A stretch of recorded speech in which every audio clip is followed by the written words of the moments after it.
Today, I want to revisit the topic of timelines. I did an earlier video specifically on timeline jumping, did that a couple of months ago.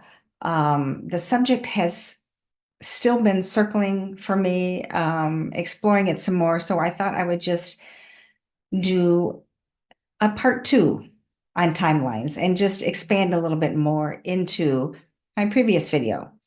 So if you're new to my channel, hi, my name is Mitzi. I'm a frequency alchemist.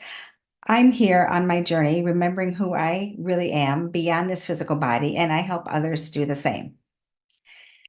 So when we talk about timelines, it's kind of still a buzzword. A lot of people are talking about it.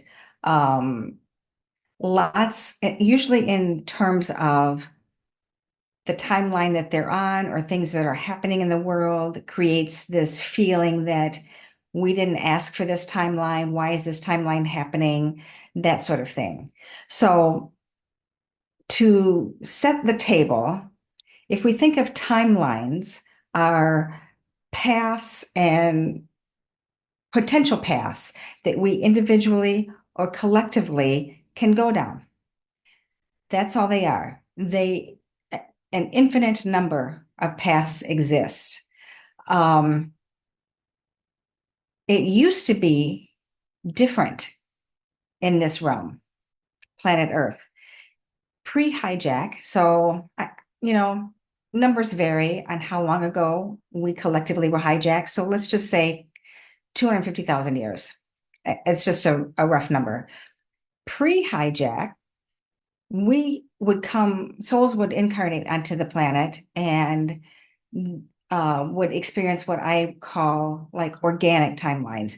You come, you create something, experience something, make a decision, see how that unfolds for you. You don't like it, you make a new decision, pivot, and then that timeline unfolds for you. So those would be organically happening based on decisions, based on belief systems, based on experiences. And we would play in this realm, create, experience all different things, and then sort of pivot. Oh, let's try it this way. I didn't like how that turned out, so I'm going to make this decision. And then the new timeline would unfold. So that's how it used to be. Since we've been hijacked, we experience what I would call inorganic timelines. These are things that are seeded through fear. Fear is a big, big factor that is sort of, we're inundated with it. It comes in our music, it comes in Hollywood, it comes by division. Politics was created to keep this fear, this division happening. Religion was implemented to do the same thing. So when we are bombarded with fear, we make different choices. They aren't choices made, they aren't sovereign choices necessarily. When we're in fear, surrounded by fear, fear running through our veins, we're more likely to be in a fight or flight situation. And our choices are about survival then. They're not about fun, creativity, playful, experimenting just for the experience of seeing what happens if we choose A versus choosing path B. So that creates a whole different dynamic. And so the timelines now, when they're seeded with fear, when that agenda is pushed on us, it keeps us cycling in this, and that's done for different reasons. But our timelines are influenced by the fear that is permeating on the planet. So why are they seeding us with fear?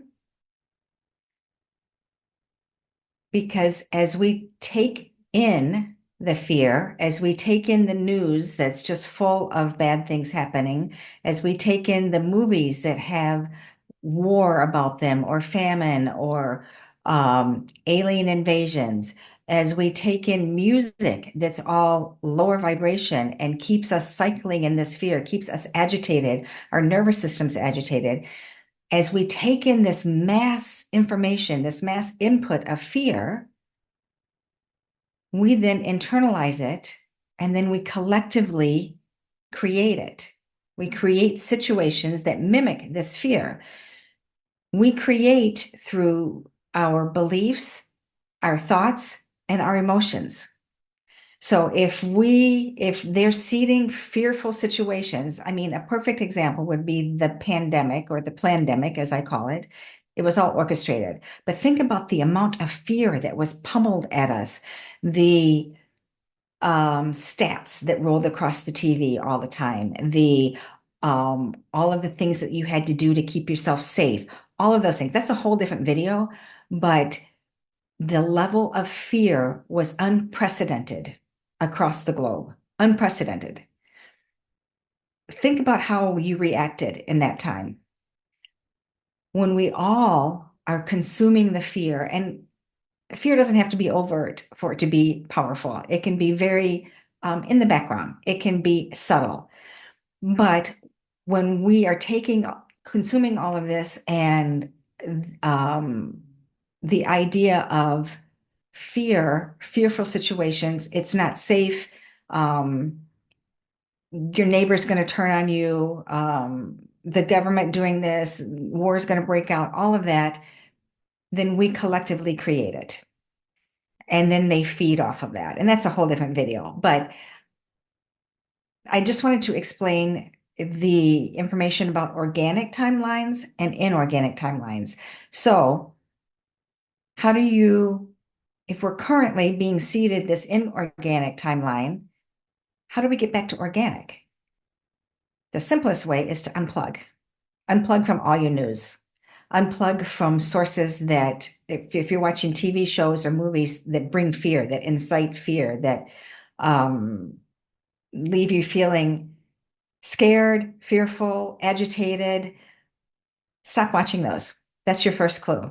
You would be amazed at what happens when you detox from all those external sources and you get back to your own creativity, your own inner wisdom, your own guidance that can come forth now easier because it's not being bombarded by all those external sources.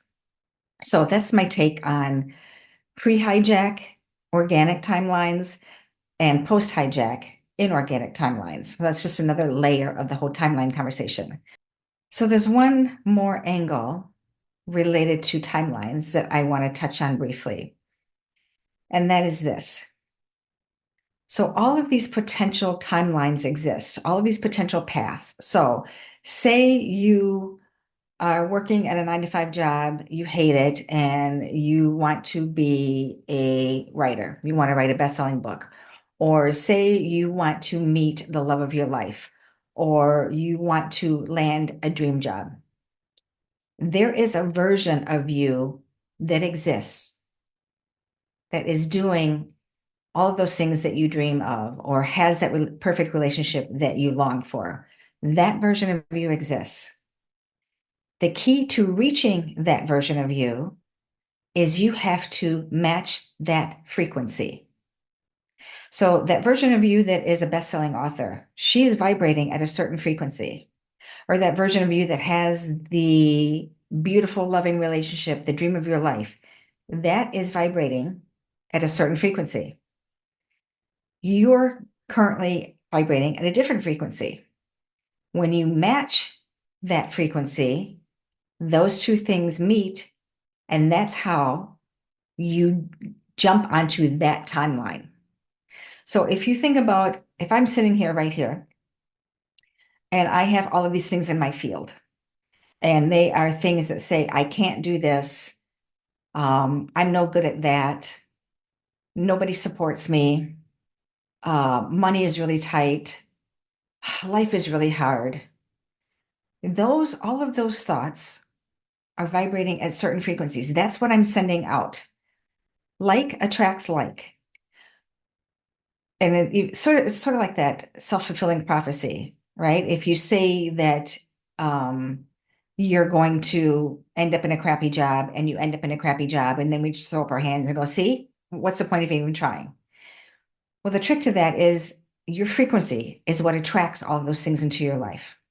So if I were to let go of the thoughts that said, I can't do this, this is too hard, or a thought that said, I'm never going to have anybody in my life that supports me. When I let go of that, the first thing that happens is I stop drawing that same like frequency into my life. The second thing that I would need to do then is change my frequency by changing my thoughts, changing my emotions. I do have support. When I start changing, aligning thoughts with what I want to be, what I want to achieve, what I want to draw into my life, that's actually how I match that frequency. And then those things that vibrate at that frequency come into my life. I will find people that support me. I will find that they enter my life because I have changed the way that I think. I have shifted my frequency. If I think that I am going to be a best-selling author, suddenly all of the things that line up with that become available to me. So if we understand that the frequency we're at is what dictates what happens in our life, then everything changes. That version of you that exists, that thing that you're trying to manifest, that dream that you're waiting to come true, those versions of you exist. You just have to believe that you can reach them. You just have to believe that it's possible. And you do that by changing your frequency. That's how like matches like they line up and you draw those things into your life. It's not about, it's sort of like manifestation. The biggest component to that is your belief system and your emotions behind that, and then believing that it's already happened, that it's already out there, versus I want it to happen, it will happen someday. That's a whole different vibe. So that's my thoughts that I wanted to add on this timeline conversation. Um, it seems that the more we collectively unravel, the more that we collectively open to viewing things differently than the way we've been taught, the more things that open for us, the more we learn and the more we can expand into these newer versions of ourselves.